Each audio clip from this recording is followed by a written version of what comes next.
അമേരിക്കയും റഷ്യയും തമ്മിലുള്ള ബന്ധം ഏറെ സംഘർഷഭരിതമായി തുടരുന്നതിനിടയിൽ US സൈനിക വിമാനം റഷ്യയിലെ മോസ്കോയിലെ വിൻകോവുക്കോ വിമാനത്താവളത്തിൽ ലാൻഡ് ചെയ്തത് വലിയ ദുരൂഹത നിറയ്ക്കുകയാണ്. അത് ചെറിയ വിമാനമല്ല, ഭീമൻ വിമാനം തന്നെയാണ് ലാൻഡ് ചെയ്തിരിക്കുന്നത്.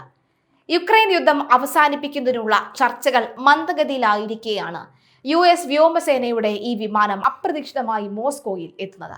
വിമാനത്തിൽ ആരാണ് ഉണ്ടായിരുന്നത് എന്നതാണ് വിമാനം റഷ്യയിലെത്തി തുടങ്ങിയ കാര്യങ്ങളിൽ ഇതുവരെ ഔദ്യോഗിക വിശദീകരണം.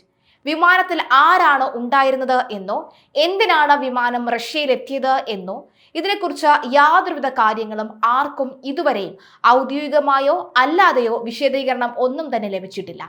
വിമാനത്തിന്റെ വരവ് സംബന്ധിച്ച പലവിധ അഭ്യൂഹങ്ങളും ഇതിനോടകം തന്നെ ഉയർന്നിട്ടുണ്ട്.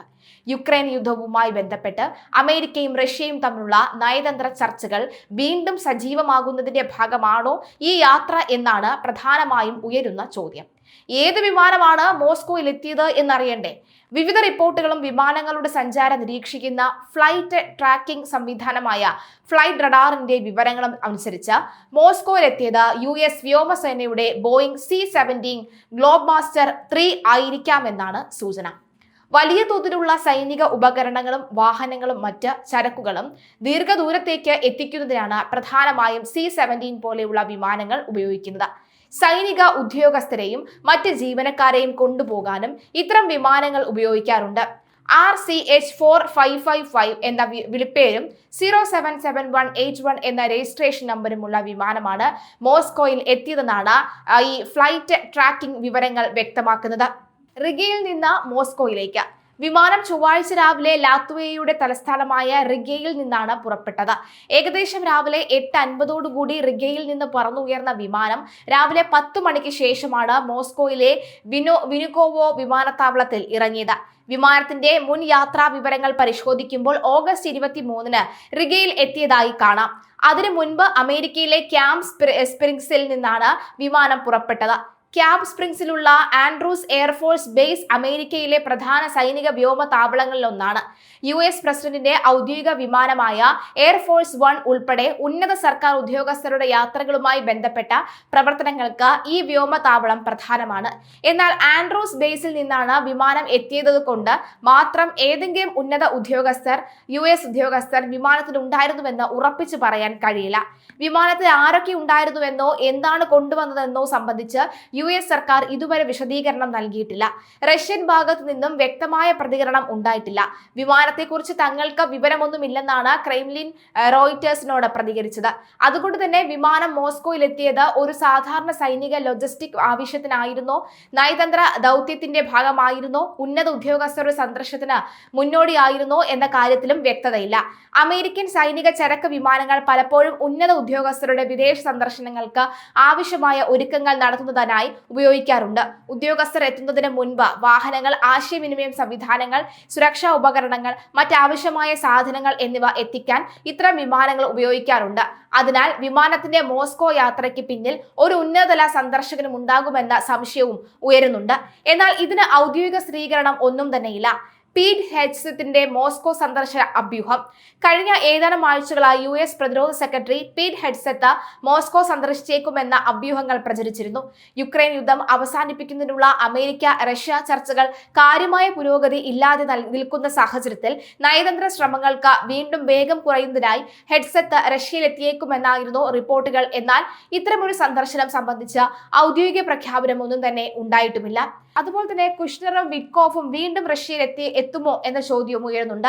മറ്റൊരു സാധ്യതയായി ചർച്ച ചെയ്യപ്പെടുന്നത് US പ്രത്യേക പ്രതിനിധികളായ ജാരഡ് കുഷ്നറുടെയും സ്റ്റീവ് വിറ്റ്കോഫിന്റെയും റഷ്യൻ സന്ദർശനമാണ്.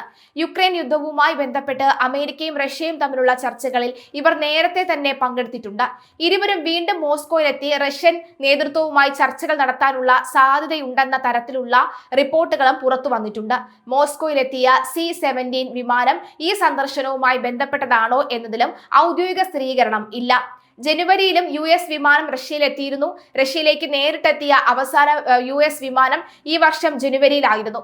അന്ന് സ്റ്റീവ് വിറ്റ്കോഫും ഈ ട്രംപിന്റെ മരുമകനായ ജാരഡ് കുഷ്നറും മോസ്കോയിലെത്തി റഷ്യൻ പ്രസിഡന്റ് വ്ളാഡിമിർ പുടിനുമായി കൂടിക്കാഴ്ച നടത്തിയിരുന്നു. യുക്രൈൻ യുദ്ധം അവസാനിപ്പിക്കുന്നതിനുള്ള സമാന ചർച്ചകളായിരുന്നു കൂടിക്കാഴ്ചയുടെ പ്രധാന വിഷയം. എന്നാൽ ആ ചർച്ചയിൽ യുക്രൈന്റെ കിഴക്കൻ ഡോൺബാസ് മേഖലയിൽ നിന്ന് സൈന്യത്തെ പിൻവലിക്കണമെന്ന റഷ്യയുടെ ആവശ്യത്തിൽ പുടിൻ വീണ്ടും വീഴ്ചയ്ക്ക് തയ്യാറായിരുന്നില്ല. യുദ്ധം അവസാനിപ്പിക്കുന്നതുമായി ബന്ധപ്പെട്ട പ്രധാന തർക്ക വിഷയങ്ങളിലൊന്നായി ഈ ആവശ്യം ഇപ്പോഴും തുടരുകയാണ്. US റഷ്യ ചർച്ചകൾ വീണ്ടും സജീവമാകുമോ? യുക്രൈൻ യുദ്ധം അവസാനിപ്പിക്കാൻ USഉം റഷ്യയും തമ്മിൽ നടന്നുവരുന്ന നയതന്ത്ര ശ്രമങ്ങൾ അടുത്തിടെ വലിയ പുരോഗതി ഇല്ലാത്ത അവസ്ഥയിലാണ്. അമേരിക്കൻ പ്രസിഡന്റ് ട്രംപ് ഇറാൻ യുദ്ധത്തിലേക്ക് കൂടുതൽ ശ്രദ്ധ കേന്ദ്രീകരിച്ചതോടുകൂടി യുക്രൈൻ വിഷയത്തിലെ ചർച്ചകൾ പിന്നാലെ എന്ന വിലയിരുത്തലുകളും ഉണ്ടായി. അതേസമയം റഷ്യയ്ക്ക് മുന്നിൽ പുതിയൊരു നിർദ്ദേശം അവതരിപ്പിക്കുന്നതിനായി US-ലെയും യൂറോപ്പിലെയും ഉദ്യോഗസ്ഥർ ചേർന്ന് പുതിയൊരു പദ്ധതി തയ്യാറാക്കിയതായി കഴിഞ്ഞയാഴ്ച റിപ്പോർട്ടുകൾ പുറത്തു വന്നിരുന്നു. ഈ സാഹചര്യത്തിലാണ് US സൈനിക വിമാനം മോസ്കോയിൽ എത്തിയത് എന്നും ശ്രദ്ധേയമാണ്. പല അഭ്യൂഹങ്ങൾ, പക്ഷേ ഔദ്യോഗിക സ്ഥിരീകരണമില്ല.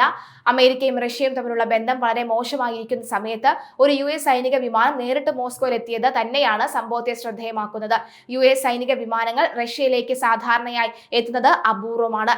അതുകൊണ്ട് തന്നെ വിമാനത്തിന്റെ യാത്രയ്ക്ക് പിന്നാലെ കാരണം സംബന്ധിച്ച അന്താരാഷ്ട്ര തലത്തിൽ വലിയ ആകാംക്ഷയാണ് ഉയർത്തുന്നത്. വിമാനത്തിൽ ആരായിരുന്നു, എന്താണ് കൊണ്ടുവന്നത്, ആരുമായാണ് കൂടിക്കാഴ്ച, യുക്രൈൻ യുദ്ധവുമായി ബന്ധപ്പെട്ട പുതിയ നയതന്ത്ര നീക്കത്തിന്റെ ഭാഗമാണോ ഈ യാത്ര? ഈ ചോദ്യങ്ങൾക്കുള്ള ഉത്തരമാണ് ഇനി അറിയാനുള്ളത്. നിലവിൽ USO റഷ്യയോ വിമാനത്തിന്റെ മോസ്കോ യാത്രയുടെ ഉദ്ദേശം വ്യക്തമാക്കിയിട്ടില്ല. അതിനാൽ ഔദ്യോഗിക വിശദീകരണം വരുന്നതുമായി വിമാനത്തിന്റെ യാത്രയെക്കുറിച്ചുള്ള റിപ്പോർട്ടുകളെല്ലാം സാധ്യതകളും അഭ്യൂഹങ്ങളും മാത്രമായി കാണേണ്ടി വരും.